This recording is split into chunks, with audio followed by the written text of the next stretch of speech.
I'm Sheila, the Grateful Goddess. With me today is Pam Neil. She is a IT goddess, a energy worker. She is a multitude. In fact, I find that really fun. Don't you find these days that people do a multitude of different things in terms of just following all their different passions?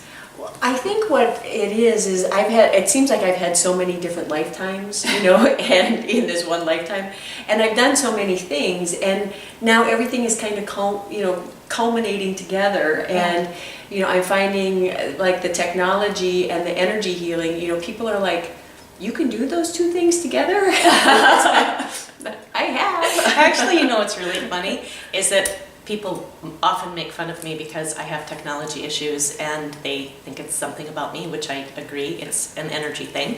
But it's like when I recognize that when I send love to inanimate objects, things go better. Because you know what generally happens to us is something goes wrong technology-wise, and we get angry and we send out hatred to that object, and then it doesn't improve. No. And yet I've noticed that when I calm myself and I send it love, it will repair itself oftentimes. So anyway, a little tidbit for you there. And the other thing too, that especially as we continue to raise our vibration, we're all energy. Right. And so if something's not working, like the issue we had earlier, Yes.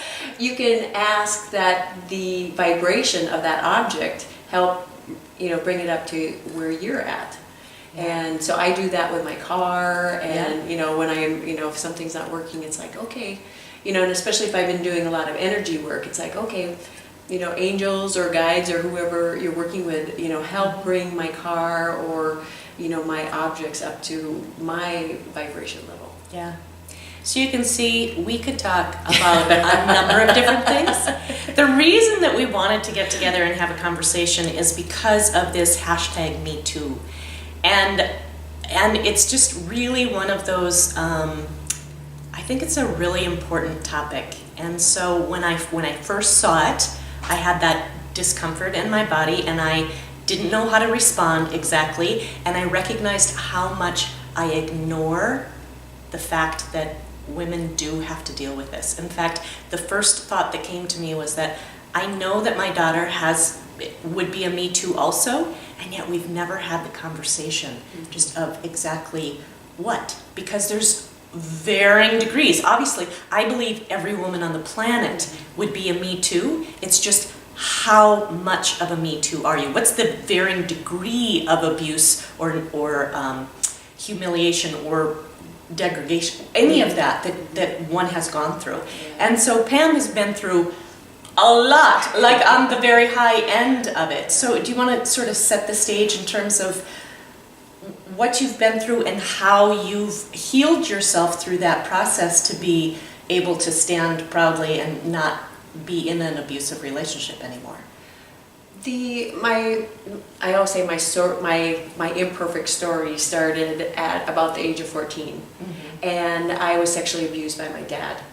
And as a 14-year-old, we're not able to process those emotions, and we just have those feelings of guilt and shame. And I didn't have the relationship with my mom either that I felt I could go tell her. And I was in a very small community, and I didn't want anyone to know. And so for me, I just, you just stuff it. But those little thoughts come in every once in a while. It's like, well, I'm not good enough.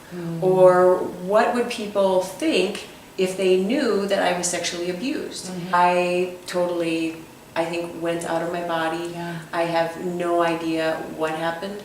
And I think my soul, my spirit, whatever, was just saying, okay, you don't need to, and I've never, I did at one time ask my dad when I was going to a psychiatrist, and he said, were you ever sexually abused? And he was the first person I told. Yeah. And that was when I was... So it wasn't something you blocked from your memory, it's something you held onto and didn't let anybody else know. No. Yeah. Yeah, and so it kind of, once I shared that, of course my life changed, and one of the things with sexual abuse, when I started healing, it's like promiscuity is a big, Right. I don't know if you want to say impact, or, so you're looking for love outside of you. Mm-hmm. And so, of course, there was my marriage, I lost my marriage, I lost a lot of my friends, Mm-hmm. and then I went back to school and had a new life, which brought me to California. Mm-hmm. Now, when you say that it was like when you were honest and came out with what had happened to you, then you had some people, some friends and family fall away because they couldn't really deal with it. Did they not believe you, or? Well, I think what it was, they really didn't equate the sexual abuse to the divorce. And I started drinking quite a bit, and so, and had multiple affairs. And so, and then when my ex-husband is incredible, we still have a relationship today. But they, it was kind of like, well, how can you leave this wonderful man that's never done anything to you but love you? Yeah. But I couldn't receive that love. Right. And I think inside of me, I knew that I had to do this alone. Do you think it was because of the psychology of it all, you didn't believe you were deserving of this good man? Yeah. Yeah. That's sad. Mm-hmm. Yeah. Yeah. And, and there again, that's where forgiveness comes in. Mm-hmm.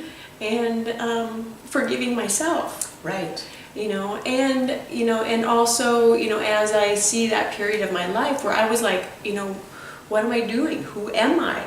Yeah. I know that there was times I hurt my sisters. Mm-hmm. And there again, through, as you go through and heal, and as you go through and realize, it's like, now I'm the abuser. And not in the same way, but, the things that I did, to my sisters, I look back and it's like, how could I have done something like that? But I was in so much pain, and the only one I could think of was me. Right. And so as you go through, and they, they stood by me, and we have, awesome relationships. We, as a family, we do a lot of, we go on trips and stuff like that. But that period of time where I didn't know how to feel the feelings, and I would start dating someone, and that was my total focus. I was like, I want love from you, but it wasn't, it was never, I don't know how you explain it, but I always tried to become what they wanted me, what I thought they wanted me to be. Yeah. And Because you didn't trust who you were at the core. And so it was like a really, it's a process of the healing journey is a longer process than we probably give ourselves the patience for. And recognizing, I guess what's coming to mind is the fact that you're not wanting to tell anyone is because then when you do, it's very often that it isn't greeted with warm arms. Then you have to go through it's your fault or all kinds of different things, and everybody's going to have a different reaction. And what I'm guessing, and you can correct me if I'm wrong, is that even though that is, first of all, a lot to process and a lot to go through, stepping through the fear and doing it anyway is the only thing that really heals the soul. And that the relationships you have now, which may not have been received well when you first said it, have now become so much stronger relationships that those relationships are worth having. Whereas before, you may have been keeping the peace, but you didn't really have any actual true connection with those people. Right, yeah, that's very true. because for me, my sense of what was love was skewed. Yeah. Because, as a father, when you have your father figure and a daughter and you're sexually abused, it's like, okay, so you're the person that's supposed to protect me. Yeah. And now this has happened, and like I said, and my mother, I had a different relationship with, and neither, and the thing is, I was closer to my dad. Yeah. And, and it's like, so, you have all these weird feelings. Yeah. And, and but what happens is now you're like, okay, I'm looking for love outside of myself, or I'm looking for that love that I didn't get when I was that child, that teenager. Mm-hmm. And the only way you have to find that part of you and start loving that part of you. Yeah. And letting it know that it's okay. Yeah. And that's kind of been how my journey has been, learning the different energy work. It's been learning different processes to connect with my internal child, my internal teenager, and start loving them and letting them know that they're perfect just the way they are. Yeah. Yeah. Beautiful. So your recommendation or your guidance or help for anybody else who has gone through or is going through this is, even though it's not an easy path to take, definitely share it with a guy. Who is the best person to start that process with? My first one was a psychiatrist, and then I went to support groups. The only thing is, though I didn't feel those helped me, because they were continually talking about the abuse. Mm-hmm. I worked with a woman, Lisa Foster from Paraloom, and she works with women who have been sexually abused. Be gentle with yourself. Yeah. And because you're in a very vulnerable place. You're and knowing that your journey is going to go on, and it's important to share the information, especially if you haven't shared it with anyone, as we saw with the Me Too. Mm-hmm. Possibly you're, depending on where my father's passed away, but by sharing, it can, if that perpetrator is still out there, it can probably stop him from, or him or her, I don't want to say just him or her, so it could be anyone, from continuing to, and what she does is she helps you go through the different steps of feeling what it was that you needed from that abuser, and going through and healing. And one of the first questions she asked was, what are some of the biggest things that you want to do in your life? Mm-hmm. What is playing big for you? So it helped me start looking at, I don't have to continue to play small anymore, because I've been abused. Yeah. I can start to play big. Mm-hmm. And what does that look like for me? Mm-hmm. And I also love that it takes you out of the here and now, which is a lot of pain and anguish, and takes you to what do you want your life to look like, which is a lot of what I teach in terms of, don't get too focused on what is, and start to create what you want, so that you can attract that. And the thing that's really helped me is breath work.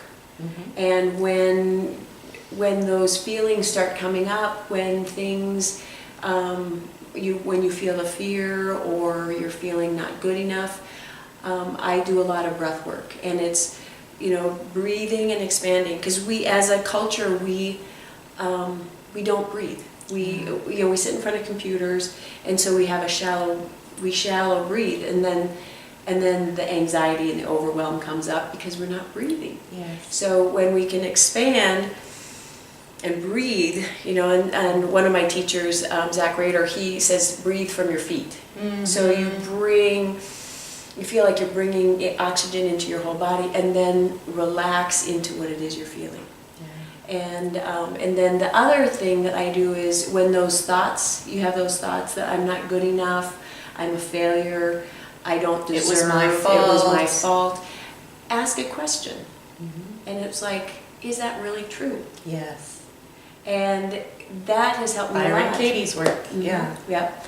And so when you can ask a question, sometimes you'll get an answer, but sometimes they'll go, I don't know. You know, and it's like, okay, well, let's make another choice and, you know, feel. Or ask a better question. Yeah, yeah, yeah. Or how can I help you move through this? Yes. And see what comes up. And there's many different ways through you know, through energy healing, through coaching, through breath work, and you just have to find what works for you. Yeah. And I think the other thing is again, when you're sharing with people, find someone that you feel very safe with, especially when you're sharing this. And you know, and even just say, can I just share this with you? You know, I don't want you to respond. I just need someone safe that I can talk about this and talk through. Because sometimes when you're talking one-on-one, something will come out and you're like, wow, I didn't realize that. And then you can start healing. Yeah, so it's really great to create, like you say, a safe space by saying, I want to have a conversation with you, but I want to make sure there's no judgment on either part, that we are open to say whatever it is. So I'm not even going to judge myself for how I feel. I'm just going to be super honest, and there's going to be no repercussions to whatever it is I say. You're not going to throw it back in my face later. And that it's a space of complete unconditional love. And if you have an agreement to those three things, then you've got a safe space, and then you can share. So yeah. Thank you, my dear.